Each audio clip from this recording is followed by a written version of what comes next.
dans ce livre 2 Timothée 2, il dit, on va prendre un verset dedans, et on va lire tout le texte. Voilà. Répondre au service de Dieu, dans la loi du service. Toi donc, mon enfant, fortifie-toi dans la grâce qui est en Jésus-Christ. Et ce que tu as entendu de moi, en présence de beaucoup de témoins, confie-le à des hommes fidèles qui sont capables de l'enseigner aussi à d'autres. Confie-le à des hommes fidèles qui soient capables de l'enseigner aussi à d'autres. Sauf avec moi, comme un bon soldat de Jésus-Christ. Il n'y a pas de soldat qui s'embarrasse des affaires de la vie s'il veut plaire à celui qui l'a envoyé. Et l'athlète ne peut être couronné s'il n'a combattu suivant les règles. Amen. L'herbe sèche, la fleur fane et tombe. Et la parole de Dieu demeure éternelle. Merci Saint-Esprit pour la substance que tu vas encore nous donner dans ce thème. Nous te remettons la conduite de l'enseignement au nom de Jésus-Christ. Amen. Donc nous voyons ici ce qui est en train d'être dit, mes bien-aimés. Et je voudrais faire une chose, c'est que quand on lit l'Écriture, on dit Amen à ça. Parce que nous ne pouvons pas entendre les humains des hommes. Vous voyez, beaucoup de gens ont un problème. Quand ils lisent l'Écriture, ils trouvent l'explication à ça. Et quand tu veux dire de dire Amen à l'Écriture, ils ne disent pas, ils vont trouver les explications. Mais Dieu, lui, bien aimé, ne s'explique pas. Il établit les choses. Et nous disons Amen à ce que Dieu établit. Donc il nous dit ici, au verset bien aimé, au verset 4, il dit, il n'y a pas de soldat qui s'embarrasse des affaires de la vie s'il veut plaire à celui qui l'a envoyé. Alors toi, tu as répondu à l'appel de Dieu. Tu as répondu au service de Dieu. Et si tu réponds au service de Dieu, il y a un deuxième verset que Jésus nous a donné comme conseil. Il y a des choses de la vie ne sera plus ta préoccupation. Et nous allons regarder un peu les paroles de Jésus qui avait répondu au Père. Parce que lui, il a dit, et je me tiens à la parole de l'Écriture, il dit quelque chose, il dit, tu n'as voulu ni sacrifice, ni holocauste, mais tu m'as formé un corps. Il s'agit de moi. Je suis venu dans le rouleau du livre pour faire, oh Dieu, ta volonté. Hébreux 10, 16 et 16. Il est donc venu pour faire la volonté de Dieu. Et j'ai vu Jésus faire rien que ce qu'il voyait faire au Père. Et il nous donne un conseil à nous, afin que notre propre mensonge ne puisse pas nous rattraper. Parce que c'est ce que, bien aimés, nous sommes en train de voir. Dans le livre de Luc, je vais aller dans Luc, parce que nous avons répondu au service et il nous a donné des critères de vie pour des personnes qui ont répondu. Parce que tu peux, ma soeur, ne pas répondre, c'est pas obligé. Mais il faut que tu saches que tu es devenu chrétien par la foi en l'Écriture. Parce que l'apôtre Paul dit dans 2 Corinthiens 4, 13, et comme nous avons le même esprit de quoi? De foi.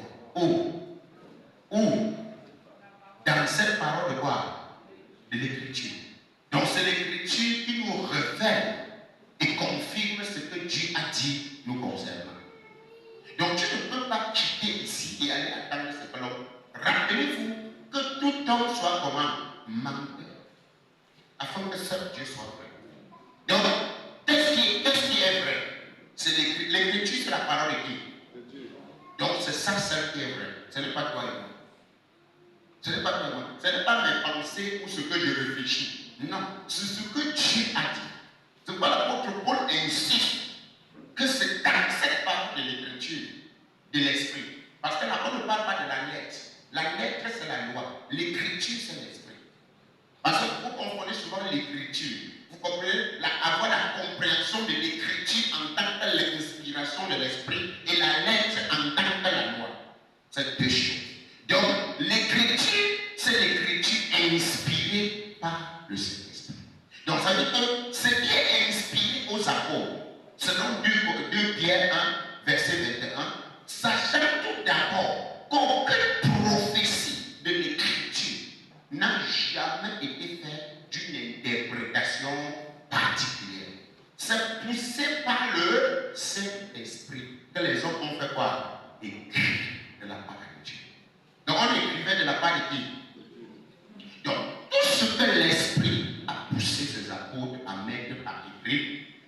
toi tu dis que tu crains Dieu et que tu honores Dieu et que la parole de l'Écriture dit quelque chose et tu rejettes ça, ça veut dire que tu es un faux. Parce que Paul, Jésus-Christ, lui, ne parlait pas hors de la loi et les prophètes. Quand il vient, il dit Moïse a écrit de moi. C'est ce qui est dans le rouleau parlant de moi. L'apôtre Paul vient. Et Jésus vient, il affirme, l'Esprit du Seigneur est sur. Il affirme quoi? L'Écriture qui avait informé sa mission sur la terre. Donc c'est l'Écriture qui informe la mission de Jésus. Et c'est l'Écriture qui informe notre identité et notre état et notre mission. Donc Jésus regarde Isaïe 61 et il ouvre et dit que quoi? L'Esprit du Seigneur est quoi? Est sur moi. Parce qu'il m'a oint pour annoncer une bonne nouvelle aux pauvres. Hein? Pour proclamer libre, pour proclamer la délivrance, libérer les captifs. Et il dit quoi? À la suite, il dit cette parole de quoi? De l'Écriture. Donc si tu sors de l'Écriture avec des faux prophètes, c'est qu'il y a beaucoup d'hommes de Dieu. Je vous dis la vérité. Je vais dire en chant que les hommes de Dieu cherchaient, non, ils se donnent de vous raconter, vraiment chacun dit, ils discutent pour venir. Non, le problème n'est pas de me raconter. Écoutez-moi. Écoutez la parole. Parce que je ne sors pas, je ne raisonne pas. Parce que vous savez, la chair a des désirs comment? Contraires à celle de l'esprit. Quand la parole de Dieu dit par exemple à un frère ou à une soeur, voici comment je voudrais que tu sois. Qu'est-ce qui entre? Qu'est-ce qui entre? Le réseau, les désirs de la complaisance. Non. La parole de Dieu, elle est vivante et efficace. Ça ne négocie pas. On n'a pas voir beaucoup de gens qui sont des hommes de Dieu, ils regardent les foules, mais la foule-là, ils sont à la désobéissance de la parole écrite. C'est quoi le Seigneur m'a donné la parole qui libère, il m'a pas donné autre chose. C'est la parole. Et quand la parole parle, nous devons dire Amen à la parole. Il dit, voici ce que l'Écriture de l'Esprit Saint, ce que les saintes paroles nous disent ce matin. Pour ceux qui ont répondu au service, ils ne doivent plus s'embarrasser des affaires civiles. Donc si tu t'embarrasses encore des affaires de Madame la Chair, ça veut dire que tu n'as pas renoncé. Et si tu n'as pas renoncé, nous avons parlé la dernière fois, si quelqu'un bien-aimé veut monsieur qui renonce, veut venir, il doit venir, renoncer et suivre Jésus. Et répondre cet appel de croix chaque jour. Donc accepter. Vous savez souvent, l'écriture est bizarre. Souvent quand l'écriture parle, l'écriture dit renonce à ceci. Je ne veux pas que tu fasses comme ça. Je ne veux pas que tu manges ça. La chair dit bon. La chair ressort. Parce que la chair ne peut pas se soumettre à la parole de Dieu. Il nous dit quelque chose, mes bien-aimés. Nous avons vu, quand chacun de nous, aucun prophète jusqu'à Jésus, quand on a demandé à Jean-Baptiste, on a posé la question à Théé, les autres disent que tu es Élie, c'est ça? Les autres disent que tu es le prophète. Il dit, que dis-tu de toi-même? N'est-ce pas? Qu'est-ce que Jean-Baptiste a dit? Il a dit quoi de lui-même? Qui a dit ça de lui? Pour qu'il affirme ce qu'il est, il prend ça. Je dis pour qu'il affirme ce qu'il est en tant que prophète de Dieu, il prend ça de qui? C'est ça le problème. Écoutez, Jean-Baptiste ne peut rien dire de lui-même. Parce que Dieu dit quoi? C'est lui qui nous a créés, non? Ça veut dire on dit que dis-tu de toi-même? C'est bien. Maintenant, quand on dit à Jean-Baptiste, que dis-tu de toi-même? L'apôtre Paul dit, que dit la parole de toi? Que dit-elle? La parole près de toi, dans ta bouche, dans ton cœur. Ça veut dire que c'est ce Dieu qui a créé, qui te connaît mieux que que toi-même. Donc tu ne peux que dire ce que Dieu a dit de toi. Donc tu ne peux pas dire ce que les gens pensent ou ce que les humains pensent. Qu'est-ce que Dieu a dit de toi? C'est là où Jean Baptiste dans Jean 1, verset 27, il dit, je suis la voix de celui qui crie dans le désert. Aplanissez les sentiers du Seigneur. Donc il a activé la volonté de Dieu pour lui. Quand quelqu'un me dit Isaïe 43, vous allez comprendre que personne de nous ne peut citer ses humeurs, ou ses désirs, ou ses passions. Quelqu'un a fait Isaïe 43, il a affirmé une parole de Dieu pour lui. Et que toi-même, quand tu es de toi-même, tu es capable de dire quelque chose de toi-même. Tu vas dire ce que les prophètes disent de toi. Qu'est-ce que la parole de Dieu dit là-bas? Isaïe 40, verset 3, oui. Une fois pris, préparez au désert le chemin de l'Éternel. Voilà. Aplanissez dans les lieux arides une route pour notre Dieu. Très bien. Vous voyez, Jean-Baptiste n'a pas dit quelque chose de lui. Il a affirmé la mission que Dieu lui a assignée avant de l'envoyer. Ça veut dire que quand tu parles, quand tu réponds au service de Dieu, bien aimé, tu ne dois pas parler de toi par rapport à toi, mais tu dois parler de toi par rapport à ce que celui qui t'a créé dit de toi. C'est pourquoi ce matin, pourquoi je veux dire que nous sommes la gloire de Dieu? Parce que c'est Dieu lui-même qui a dit comme ça. Donc, chaque personne, bien aimé, chaque personne qui a l'air, chaque personne dans la Bible ne pouvait qu'affirmer ce que Dieu avait dit de lui. Donc, personne ne peut, bien aimé, regardez, quand Pierre est appelé apôtre de Jésus-Christ. Quand Jésus rencontre Pierre dans Jean 1, il dit que quoi? Tu es Simon, n'est-ce pas? Et tu seras appelé quoi? Céphas. Ce qui signifie quoi? Pierre. Donc Jésus lui-même donne comment est-ce qu'on va l'appeler. Donc Pierre ne va pas s'appeler Céphas de lui-même. Il dit tu es Simon, ce qui signifie Céphas. Mais tu seras appelé Pierre. Voilà pourquoi plus tard on appelle l'apôtre Simon Pierre. Parce que son créateur a affirmé comment on l'allait l'appeler. Donc si Dieu n'a pas fait de toi quelque chose, pourquoi toi tu veux faire de toi ça? Si Dieu n'a pas dit quelque chose de toi dans sa parole, pourquoi les hommes viennent dire et tu crois à ça? Rejette. N'accepte pas. N'accepte pas. Et maintenant, Jésus parle. Comme dans Matthieu 16, Pierre qui a répondu au service, Jésus lui dit, le Père maintenant révèle à Pierre qui est devant lui. Voilà pourquoi, bien aimé, personne ne connaît le Père si ce n'est le Fils, et connaît que le Fils si ce n'est le Père, et c'est à qui le Fils veut le révéler. Et si le Fils parle sur l'autorité de Pierre, parce que il dit dans Matthieu 7, 17, il dit tu es le Christ, le Fils de Dieu vivant. Jésus dit tu es heureux. Mais comment peux-tu être heureux sans savoir qui est le Christ? Comment?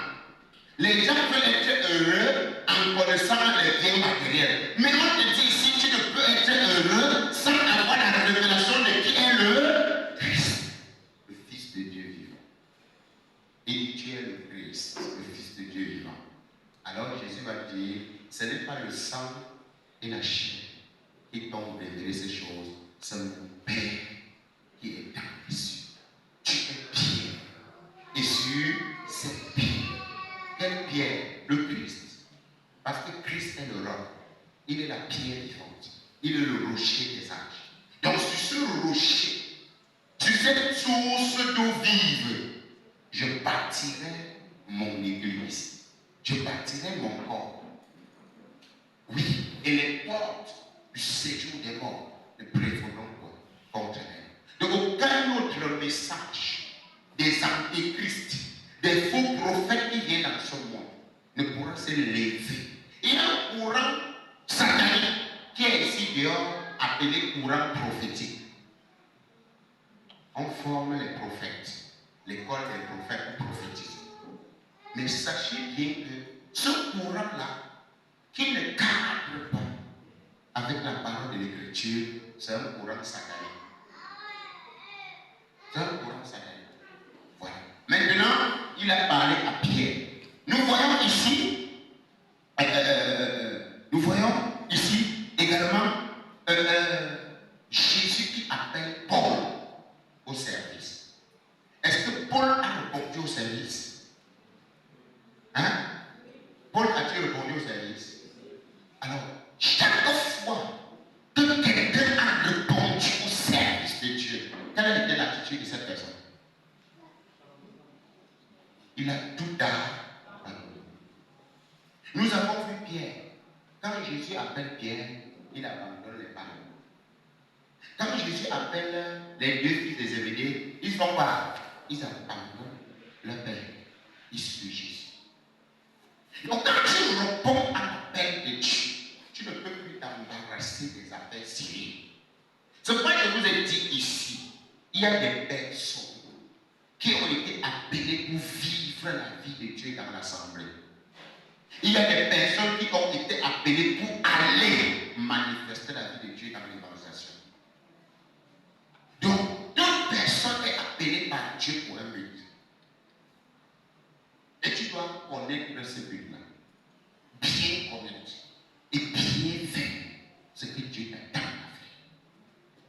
Parce que la loi du service vient de que tu as répondu à l'appel de Dieu. Tu as répondu. Et Dieu dit quelque chose à ceux qui ont répondu comme nous. Il dit, si quelqu'un veut venir après moi, comme mon disciple, qu'il renonce à lui-même et mette de côté ses intérêts égoïstes. Il met quoi? Ses intérêts égoïstes. Les intérêts du grand moine. Il continue à dire qu'il se charge chaque jour de sa croix, exprimant une volonté d'endurer tout ce qu'il pourra atteindre. Ça veut dire que si tu dis, ouais les gens ici, si tu dis que tu as renoncé à toi-même, bien aimé, tu dois exprimer une volonté d'endurer tout ce qui peut arriver. Parce que tout ce qui t'arrive là, non, c'est à cause de quoi? De Jésus. Si tu es dans cette église, tu parlais de sol, on te cause la tête. Tout le monde t'insulte, n'est-ce pas? Tout le monde te traque. C'est à cause de qui? C'est à cause de qui qu'on te fait tout ça? C'est à cause de Jésus que tu as accepté. Parce que si tu n'avais pas accepté Jésus pour être là, toutes ces choses ne t'arrivent pas. Mais quand tu as accepté Jésus, tu dois accepter, subir toutes ces choses à cause de quoi? Jésus. Ne rejette pas. Quand tu as répondu au service de Jésus, ne crois pas que ça serait du chocolat et du lait concentré sucré. Ça serait les herbes amères. Les quoi? Les herbes amères. Souvent, bien aimé, les situations qui t'arrivent seront comme un douleur ajouté à l'eau midacola. Dont le goût ne sera pas comme ta langue naturelle un poil. Le goût sera amer. Mais cependant, le goût est amer, mais on te demande de te réjouir. Tu peux manger le midacola amer en riant. C'est possible ça? Quelqu'un est en train de manger un midacola. Peut-être c'est l'hypocrisie que tu fais. Parce que nous savons, il y a l'autre. Non, le midacola n'est même pas amer comme les coupes. Les coupes est amer. Quand tu bois ça, tu sens comment tes cheveux se lèvent. Mais en vivant ça, tu es souriant. Donc, quand tu réponds au service, mon frère, ma soeur, renonce. Tu dois exprimer une volonté d'en tirer tout ce qui peut arriver. C'est au nom de Jésus. Et tout ce que tu pourras traverser au courant dans ton service, dis Seigneur, que ton nom soit béni. Examine-toi. Tout ce qui t'arrive dans un service, examine-toi. Est-ce que c'est toi le problème? Est-ce que c'est une perception? Est-ce que c'est une étude? Pourquoi cela arrive? Beaucoup de nous avons accepté de renoncer à nous. Mais quand les situations arrivent, nous n'affirmons pas ce que la parole de Dieu dit de nous. Pourquoi? Pourquoi comme ça? N'est-ce pas que tu renonçais? Maintenant, nous avons vu tout ce qui arrivait à Jésus. Jésus n'a pas dit que Seigneur, tu sais, j'ai en train de me crucifier. Jésus n'a pas dit, tu as entendu combien de fois les gens m'insultent, tu as vu comment on me drague, tu as vu comment tout le monde me critique. Jésus n'a pas dit ça. Il a dit, Seigneur, pardonne-moi. Quoi? Quoi? Très bien. C'est vrai, est-ce que les gars savaient? Puisqu'ils étaient humains, s'ils avaient su, ils ne devaient pas le tuer. Nous prêchons sagesse parmi les parfaits, sagesse mystérieuse et comment? Et cachée. Donc si les chefs de ce siècle avaient su cette sagesse, ils n'allaient pas crucifier qui est le Seigneur de gloire. Comme ils n'ont pas su. Donc voilà pourquoi tous ceux qui pensent te persécuter ou quoi que ce soit est en train de participer à ton élévation. Parce que pour savoir que tu es fort ou forte en Christ, il faut que les épreuves arrivent. Si les épreuves n'arrivent pas, tu sauras que l'humain est mort comment. Tu sauras que l'emportement, l'irritation, tu sauras que la nature humaine qui agissait, l'emportement, le gonflement des cœurs chez les femmes, tu sauras que ça a été crucifié comment. Si tout le monde te malheur à toi, si les gens, tout le monde t'apprécie. Luc 6 est clair, parce qu'ils ont dit tout ça aux prophètes qui ont été. Donc quand les gens disent du bien de vous, malheur, c'est l'écriture. Ne permet même pas que les hommes t'apprécient. Non. Si les hommes pourraient dire tu es. C'est quoi pour tout ce que j'ai traversé dans le ministère, il fallait rendre grâce au Seigneur. Et ce que j'ai traversé jusqu'ici, ce n'était que. C'est rien de ce que je vais traverser.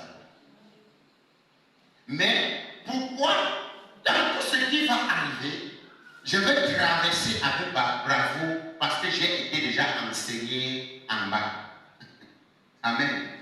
J'ai été fortifié en bas. Donc ce qui arrive maintenant n'est que rendre grâce parce que j'ai déjà vu.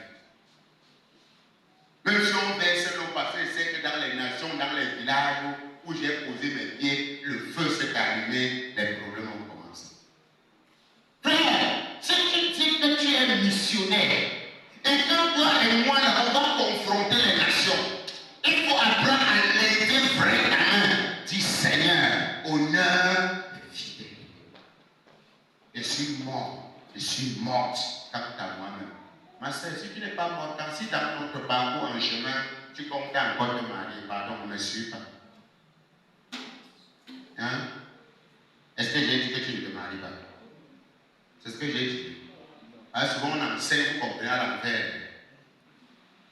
Sur le chemin de la course, tu peux mener un frère avec toi. Mais un frère qui a épousé quoi? Et rappelez-vous que le frère doit être confirmé par la parole de Dieu.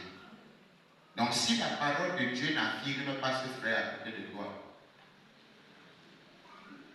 hein? Quelqu'un a vu mon geste?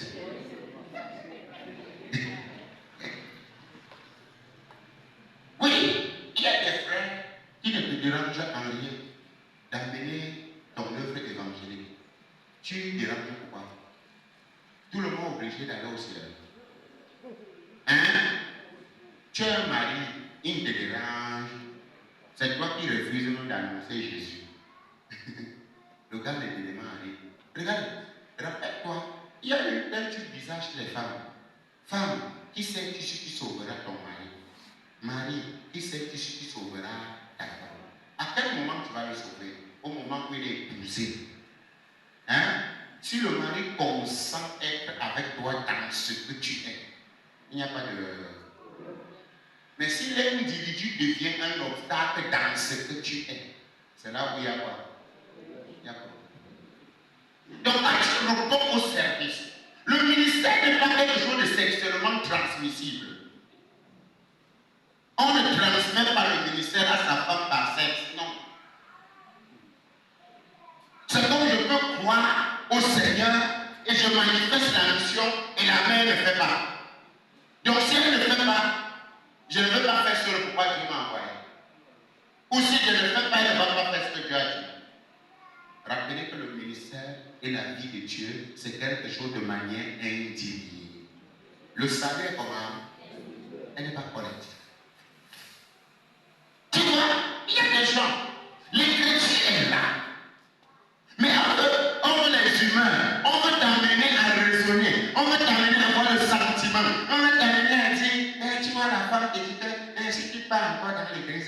ne pars pas. Où seras-je de qui? Et quand elle fait comme ça, elle attend à 4 heures quand il fait froid. Dès que tu la touches, elle dit, laisse-moi. J'ai parlé, tu n'as pas. Elle est maudite. C'est une femme de malédiction. Aucune femme n'a le droit de tourner le dos à son mari. Tu tentes de tourner le dos au chef. Je dis c'est de la malédiction. Tu es une femme bon pour la faire. Parce que le mari est le chef de tout ce que la femme a. Le gars t'aime.